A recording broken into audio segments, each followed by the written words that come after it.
जब देश में छुआछूत अपने चरम पर था, तब वो पढ़ते रहे। खाने को नहीं मिलता, फिर भी वो पढ़ते रहे।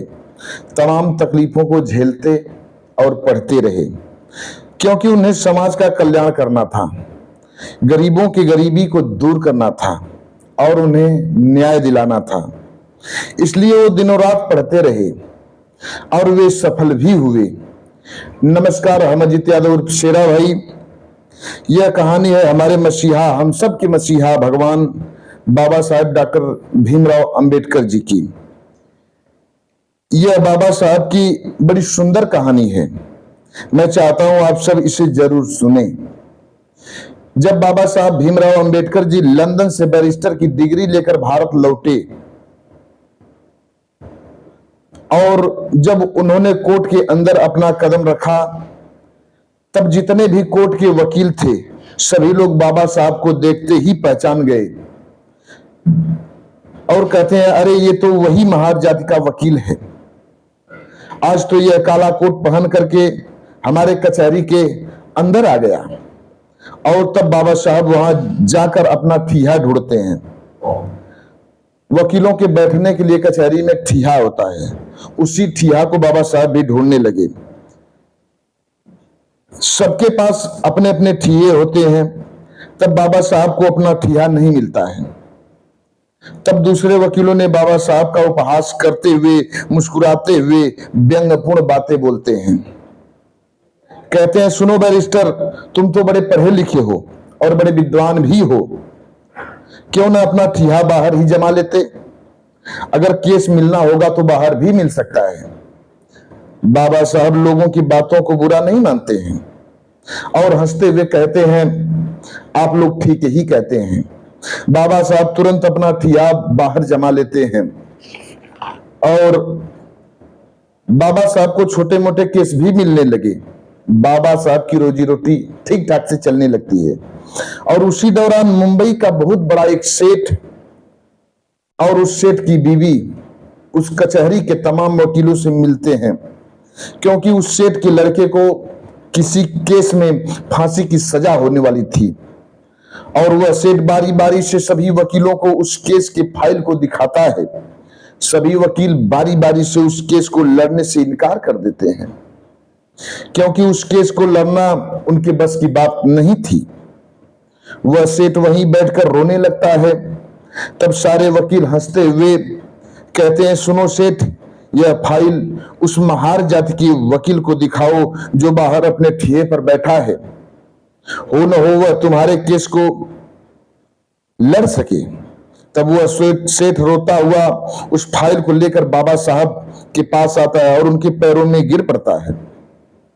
बाबा साहब बड़े प्यार से उस सेठ और सेठानी को उठाते हैं और उनके आंसू पोंछते हुए पूछते हैं कि आप लोग क्यों रो रहे हैं, क्या बात है? तब वह सेठ और सेठानी उस फाइल को दिखाते हुए कहते हैं, साहब मेरे बच्चे को फांसी होने वाली है, मेरा बच्चा मर जाएगा साहब। जब मेरा बच्चा मर जाएगा तब हम दोनों भी मर जाएंगे, अपने बच्चे के बिना जी नहीं पाएंगे। तब बाबा साहब पूछते हैं, क्या हमसे पहले इस फाइल को किसी वकील को दिखाया? तब सेठ बोला, साहब पूरे मुंबई में जितने बड़े से बड़े वकील हैं सबको दिखाया, पर सभी ने केस लड़ने से इनकार कर दिया। और इस कचहरी में भी सभी लोगों को दिखाया, यहां पर भी सभी लोगों ने इनकार कर दिया।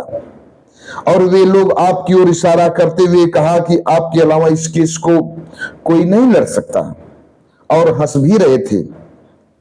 अब आप ही हमारी आखिरी उम्मीद हैं। बाबा साहब तुरंत समझ जाते हैं कि लोग उपहास कर रहे हैं। बाबा साहब कहते हैं कि ठीक है, मैं जरूर इस केस को लड़ूंगा। फाइल अपने पास लेते हुए उस सेठ को घर जाने को कहते हैं और कल सुबह कचहरी में हाजिर होने के लिए कहते हैं।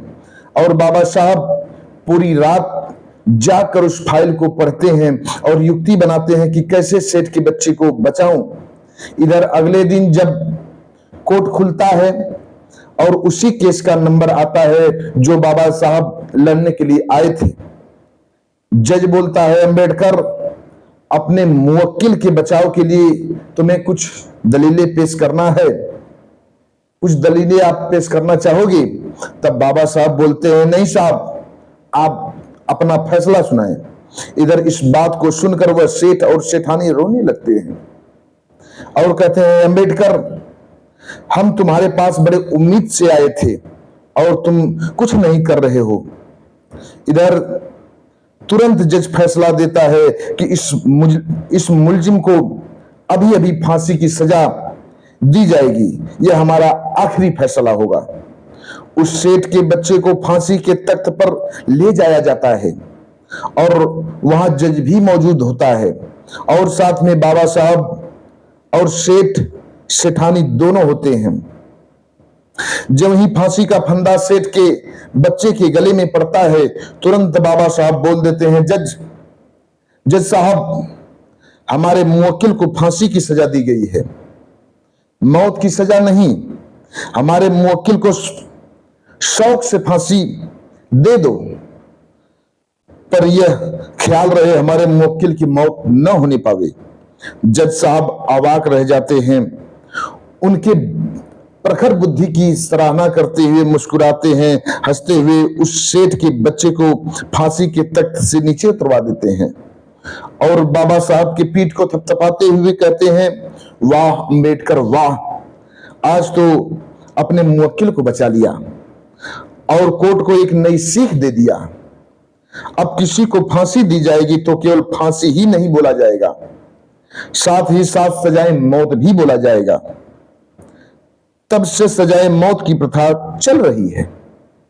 बाबा साहब बच्चे को सेठ और सेठानी को सौंप देते हैं।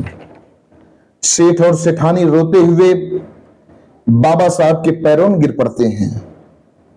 बाबा साहब बड़े प्यार से उन्हें उठाते हैं। ये थी हमारे मसीहा बाबा साहब डॉक्टर भीमराव अंबेडकर जी की कहानी। नमस्कार, हम अजित यादव उर्फ शेरा भाई। अभी तक आप लोग हमारे इस चैनल को सब्सक्राइब नहीं किए हो तो चैनल को सब्सक्राइब करें, लाइक करें, कमेंट करें। मिलते हैं फिर अगले एपिसोड में किसी एक नई कहानी के साथ। तब तक के लिए नमस्कार।